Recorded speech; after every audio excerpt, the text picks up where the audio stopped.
My name is Darryl Kwao. Thanks for staying with us. So government and the Bank of Ghana are under pressure to respond quickly with additional measures to slow the rise in inflation rate. This is after the April 2022 figure hit 23.6%, the highest in 18 years.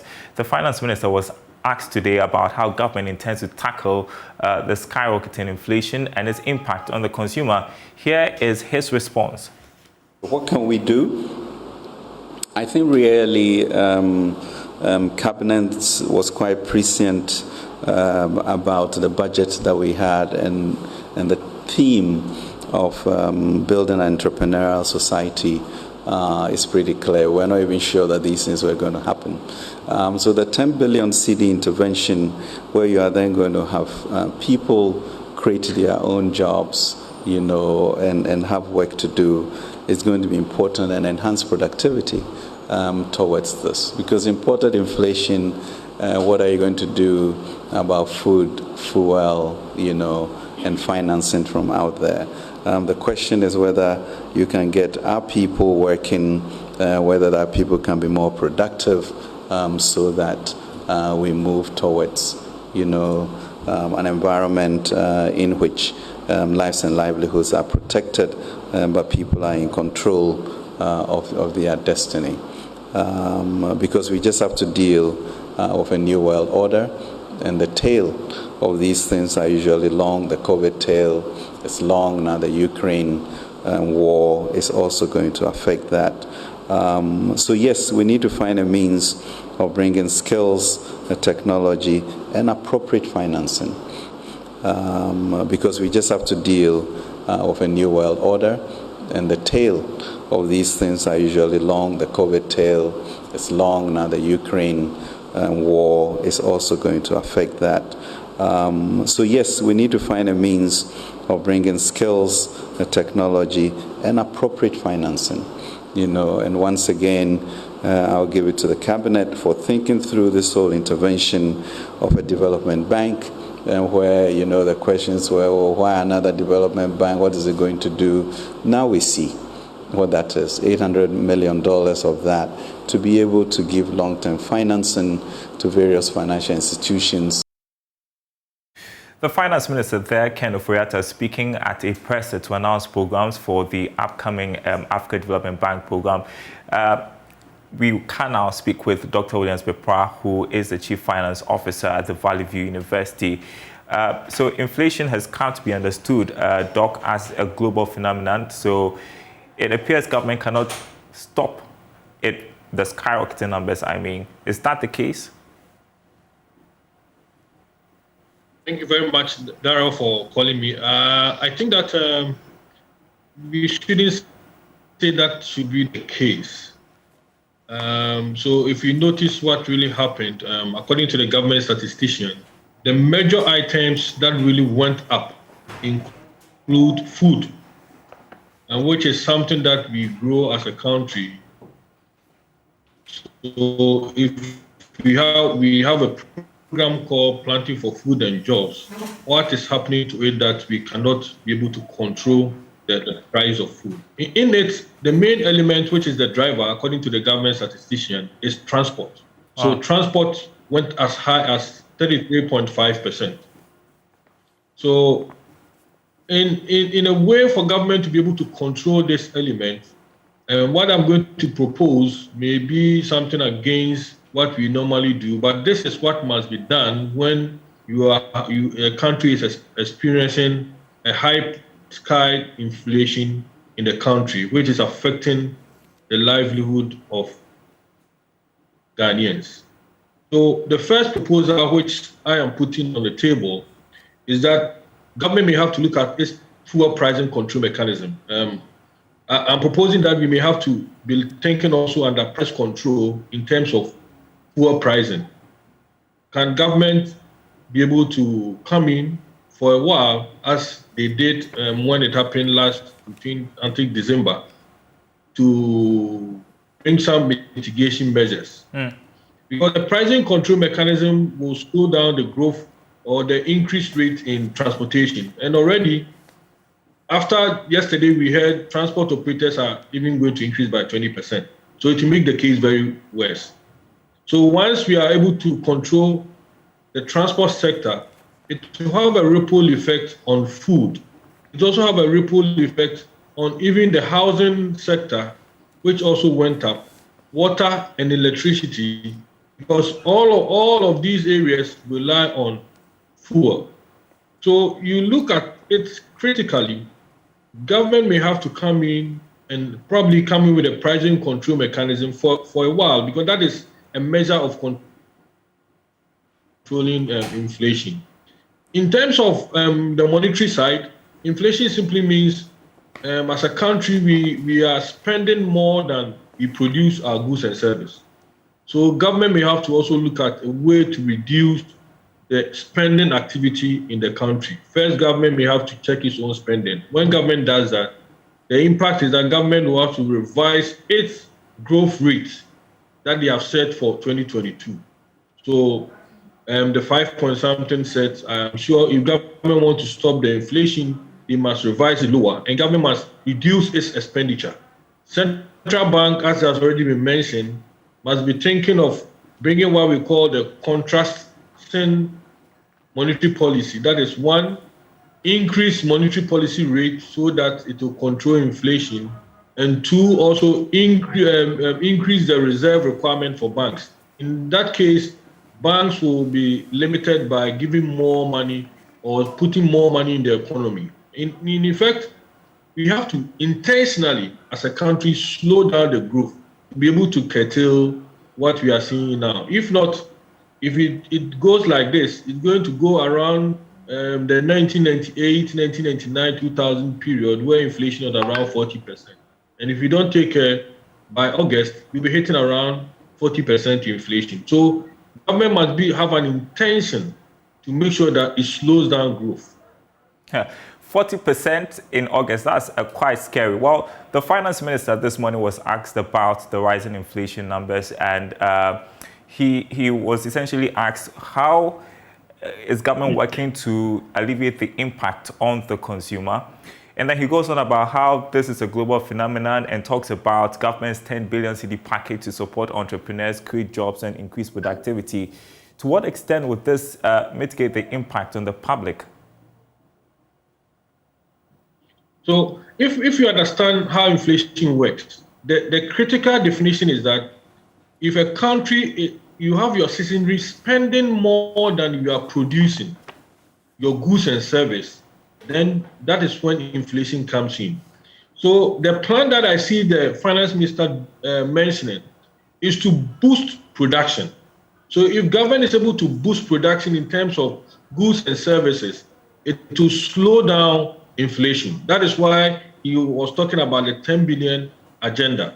So it is critical that we have to know the strategies and the sectors the government is going to push this 10 billion cedis into. Already, as we have identified, electricity is a major area which is also increasing and causing an impact on inflation. Water is also increasing and causing inflation. Is it a time that government may decide to give some subsidy to electricity company and Ghana Water Company to be able to slow down what is happening, their liquidity challenges, and increase their production? So the moment the energy sector increase their production, it will have an impact to reduce inflation. We've had some analysts say that and something that has been done in the research. I'm just going to point out that we've had some analysts say that subsidies for utilities not the way to go because the economy can't support it. The argument is that I've mentioned that by August, our inflation rate will hit 40% if government refuses not to do anything. Month on month, between March and April, inflation increased by 5.1%. Should we have this trend going up, we will hit 40% by August. So you have the devil. Do you want to put in money to give subsidies to areas that is causing the inflation rate to slow it down, or you just leave it to chance? And that is why I'm even proposing the control pricing mechanism for fuel. so that we're able to control the inflationary impact in transportation sector, which is really affecting food sector. There are some areas that the inflation rates are imported, which we cannot do anything about it, like household equipment. We don't produce household equipment in the country, so we import. So we say we are importing inflation from another country. But these areas that I've mentioned are areas government can really have a direct impact, and it will really see a drastic reduction in the interest rate, inflation rate when government decides to act. And you mentioned controlling pricing. Well, the finance minister was also asked a question in relation to that, not specifically to fuel pricing, but people are saying that prices are going up. People are taking advantage to increase the prices of products in the markets, and increase the prices of services as well.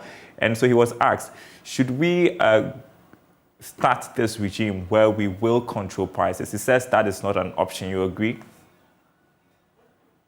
I mean, because he believes in an open market economy, he says that's not an option. But entities that are 100% owned by the government can use controlling pricing mechanism there. So I've mentioned ECG is 100% owned by government, so government can control the pricing. Ghana Water is 100% owned by government, so government can use a controlling mechanism. And if you look at what the statistician said, these are the major areas that the inflation rate month on month were higher than the national average. So if I'm a planner or a strategist, I will tackle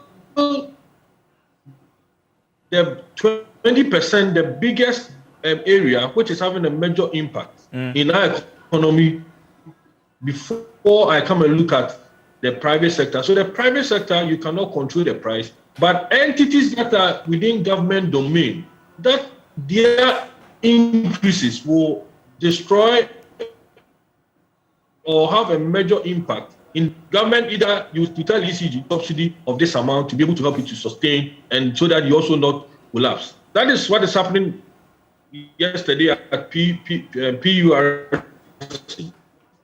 So government will have to take that decision. Is the country prepared to absorb the over 100% increment request by these entities? Government will say no. So government will have to say, I'll give you subsidy so that you're able to reduce the price. And if you're able to do that, you will not get to the 40% I'm predicting by August. All right. My last question to you has to do with the central bank, because the central bank increases the policy rate, and then we expect that to reduce consumer spending and ease inflation. But we are not seeing that happen, or is it too early to judge? I mean, if you look at my last prediction before central bank came out with the March rate, you could see that what central bank came out with was even lower than the inflation rate. So central bank did not move the percentage point that we were expecting them to go, because they were expected to move to about 400 basis points, but they decided to go about 250 basis points. So the issue is that central bank must act and set the monetary policy rate. Now that we have inflation rate around 23.6, the monetary policy rate must be set around 27%. Always, in that case, to slow down the movement of funds within the economy. And people who also have excess funds will now be thinking of saving and be giving back the money to government. And this will slow down expenditure in the country. So the line with inflation, if you want to control, is to slow down expenditure within the country. And that measure must be well known. And we expect the central bank, maybe by next week, they should be meeting, because if now this month of April is 23, if transport fares goes up by 20%, it means that inflation is going to go around 26% the next time in the next announcement. And it means that monetary policy rate must be set around 28%. So if you go into history as a country, between 1999, 1998, 99, 2000, this is where we were before the elections. So similarly, that is what is coming. Okay. And if you don't take care, we must have to come in and give the subsidies. We must have to do all this. So government must act now and slow down growth intentionally so that we'll be able to control the inflation rate. Thank you so much, Chief Finance Officer at the Valley View University, Dr. Williams. We appreciate your time. The Finance Minister, Ken Ofori-Atta, striking a very positive tone. He said that the economy was headed in the right direction, and he said that the government was not going to go to the IMF for some relief program as has been advised. Let's listen to the Finance Minister again at that presser on the programs for the upcoming Africa Development Bank annual meetings. Major points of intervention that we have from the fund. One being the advice that we get because of the, phenomenal expertise that the fund has. And then secondly, these program interventions which bring us some resources. I think if you see from the budget that we constructed for 2022 and the subsequent announcements that we have done, clearly the issue of Ghana having the capacity to think through the consolidation exercises and also discipline itself with regards to the 20-30% cuts, etc., that we have shown, clearly a direction that I guess even in a sense the fund may be hesitant to push any further with regards to that. So clearly, with regards to sort of philosophical alignment about realizing that we needed this type of consolidation, we have done that. All right, and that was the Finance Minister, Ken Ofori-Atta. We want to take a closer look at the inflation numbers at the regional level. According to the Ghana Statistical Service, the Central Region had the highest inflation rate. We are putting the numbers on the screen for you now. So the Central Region, you see that in a moment. The Central Region had the inflation rate of 26.7%, the highest. Eastern Region follows with 25.8%, Bono Region 25.5%, Greater Accra 25.1%, Upper West 24.2%, Northern Region 23.6%, Ashanti 21.7%, Volta 20.1%, Western Region 19.7%, Upper East 18.4%. And so there you see it, the regional inflation rates. We want to touch base now with regional correspondent, Central Regional Correspondent Richard Konya-Akon, to get an idea of what's happening over there. Richard, grateful for your time. Is this really a reflection of the situation on the ground? Tell me how prices of goods and services have increased so much over the period in the Central Region. Also, it's a reflection of the situation on the ground because prices of goods and even services have gone up astronomically. People have also attributed it to the challenges with the fisheries industry, the fact that they are living in Cape Coast and in some part of the Central Region, but the prices of living afford to buy that. Coupled with when you go to the market, I mean, every day the prices keep changing, And so people feel that in the Central Region, and then specifically in Cape Coast, the prices are huge. And so that is what has accounted for the Central Region leading the pack in terms of the inflation rates. And I know you've been out this morning speaking with people. Do they really understand what is happening? How are they reacting to the escalating prices? Also, they want something urgent to be done. They do not really have an idea of what's happening, but they feel that the prices of commodities have gone up astronomically and they are not really carrying some cities to go and buy some goods every day, every other week, the prices will change and all of that. And so they feel that generally, situating that within their life or context, they feel that things are really hard, and that is what is accounting for this. And how do you anticipate this to affect tourist travels? We know that when it comes to tourism, Central Region is a hub. And so when prices are going up, do we anticipate that it will discourage people from traveling to the central region because it's expensive over there? Well, yes. And, historically, the region has been described, or in Cape Coast particularly, has been described as an expensive town. So locally, they say that it wasn't grow because the prices of goods, comparing it with the other regions, they are very, very high. And so it's not something that would deter people, but it's been like that for some time now. The situation now is very, very hard for them. All right, Richard Korinako, thank you so much for joining us with some perspective from the central region, which recorded the highest inflation rate for the month of April 2022. That was 26.7%. We want to take you next to the Ashanti region. There is a protracted standoff between traders and management of the Kejetia market in Kumasi over the payment of charges for owning stores at the facility known as the market premium. Now, leadership of traders has asked members to break padlocks if management of the facility locks their shop for non-payment of charges for owning stores. Chairman of the Concerned Central Market Traders Association, Frank Entry, claims the government gave traders 5 years to defray the cost of the shops, but management of the market wants early payment. Here's more. Over 10 trade unions at the Kejetia market met at the center of the new facility to discuss issues inhibiting smooth running of their businesses. Accessibility to some areas of the market, high utility bills and service charges, as well as insecurity were major concerns.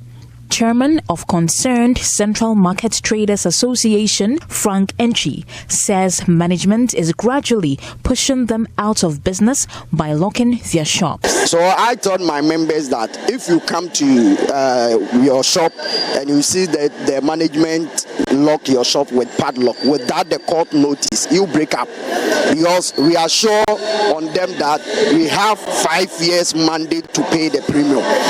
We don't tell them to not pay the premium because we know that we owe the government about the premium. Several meetings with the management to resolve bottlenecks in the payment of premium for the shops have not been successful. Frank Entry says the traders should break padlocks anytime management locks their shops. We are going to break the lock until we have the court notice. If it is court, we go to court and defend ourselves. But if the power is from the management or anywhere, we break the shop. Accessibility to the market is another concern of the traders. Some areas of the market are virtually cut off, affecting patronage of shops in the area.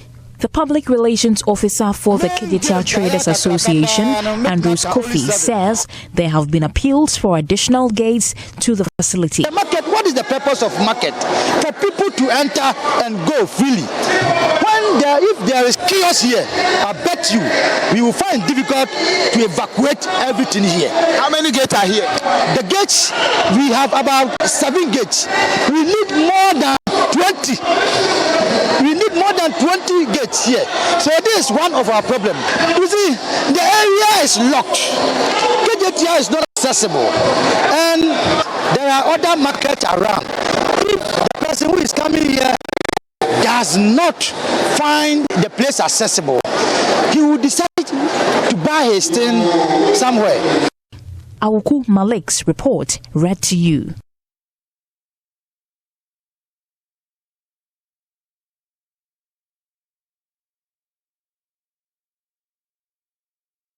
Right, and that's our program this afternoon. We want to show you the stories trending on our website right now, myjoyonline.com/business. We will not collapse if we don't get all 148% proposed increase. That is the ECG speaking to its proposals for a 148% increase in utility tariffs. Also, we get a reaction from policy analyst Dr. Steve Mantia. He says tariff increment, we've not been fair to ECG and Ghana Water Company Limited. So you can read all of those stories plus reactions from businesses, industries to the proposals for an increase in utility tariffs on our website, myjoyonline.com/business. And thanks for watching, everyone. My name is Darryl Powell. We will be back same time tomorrow with some more Marketplace. Do stay with us.